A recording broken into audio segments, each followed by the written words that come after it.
अभी सोचा है कि क्या हो जब एक सियासी जमात का सबसे बड़ा किला ही उसकी राह में सबसे बड़ी दीवार बन जाए। आज हम पाकिस्तान तहरीके इंसाफ के अंदर चलने वाली इसी कश्मकश पर बात करेंगे, जहां एक एहतजाज की कॉल ने पार्टी के अंदर ही एक नया तूफान खड़ा कर दिया है। और यही सवाल तो इस पूरे मामले की जड़ है। जरा तसव्वुर करें, वो इलाका जिसने आपको सबसे ज्यादा वोट दिए वही आपकी कॉल पर सड़कों पर आने से इनकार कर दे।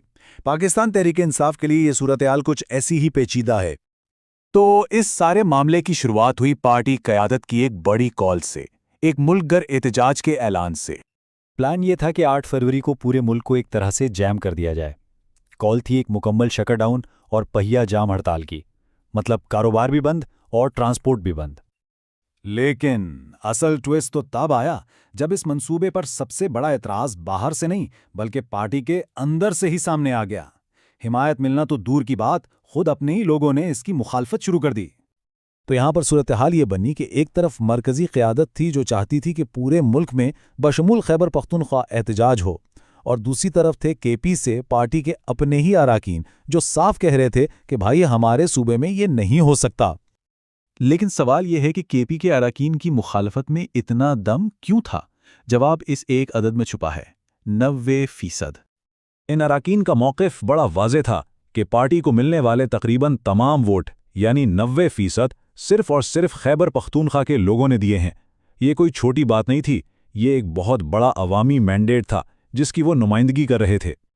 और बस इसी एक पॉइंट की वजह से ये बहस एक सियासी हिकमत अमली से बढ़कर अपने ही वोटर से वफादारी के सवाल में बदल गई। इन अराकीन का सवाल बिल्कुल सीधा और साफ था। खैबर पख्तूनख्वा के अवाम ने हमें वोट दिए हैं, हम उनकी दुकानें क्यों बंद करवाएं? ये एक ऐसा सवाल था जो सीधा उनके ज़मीर से जुड़ा हुआ था कि क्या वो अपने ही हामियों को तकलीफ दे सकते हैं। उनकी दलील के पीछे कई वजूहात थीं। पहली बात तो ये कि ये अपने वोटर्स के साथ सरासर ज्यादती होगी। दूसरी बात यह कि इससे उनके कारोबार का नुकसान होगा, यानी सज़ा अपने ही लोगों को मिलेगी। और तीसरी अहम बात कि लोग पहले ही पार्टी से कुछ नाराज़ हैं और इस एहतजाज से वो मज़ीद गुस्से में आ सकते हैं।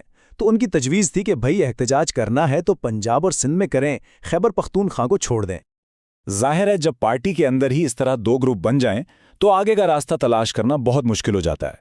कई घंटों तक मीटिंग चलती रही लेकिन कोई फैसला ना हो सका और बात एक जगह आकर रुक गई। आखिरकार घंटों की बहस के बाद एक दरमियानी रास्ता निकाला गया। फौरी एहतजाज करने के बजाय ये फैसला हुआ कि पहले ट्रांसपोर्ट एसोसिएशन और ताजिर बिरादरी से मशवरा किया जाएगा और उनकी राय सुनने के बाद ही कोई अगला कदम उठाया जाएगा। तो फिलहाल पार्टी के अंदरूनी इख्तिलाफात की वजह से इस एहतजाज पर एक बड़ा सवालिया निशान लग गया है। 8 फरवरी की तारीख तो दे दी गई है, लेकिन क्या ये एहतजाज होगा भी या नहीं, ये बात अभी तक वाज़ेह नहीं है। ये मामला तो खैर एक एहतजाज का था, लेकिन ये वाक़या एक बहुत बड़े सवाल को जन्म देता है। क्या ये मरकज़ी क़यादत और अपने सबसे मजबूत गढ़ के नुमाइंदों के दरमियान बढ़ते हुए फासले की कोई अलामत है? और आने वाले वक्त में ये जमात ऐसे अंदरूनी चैलेंजेस से कैसे निपटेगी?